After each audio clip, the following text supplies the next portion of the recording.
It is easy to remember the expenses that are the same each month, like rent or mortgage, but many of us can only guess at expenses that vary. Knowing the difference between what we estimate we spend and our actual expenses will help us begin to see why we may be unable to save money or are unprepared when a financial crisis strikes.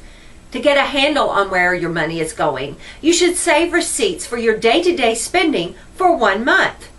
To make this a useful activity, there are a few guidelines to keep in mind. First, both adults using the same account must agree to participate. Each person needs an envelope or other container where they accumulate receipts as they go about their business. And while keeping up with ATM receipts is important on the one hand, this activity requires you to know what you spent your money on for the actual goods and services. Those are the receipts you need to keep. There are things you may not get a receipt for, say from a vending machine, so in that case, make yourself a receipt.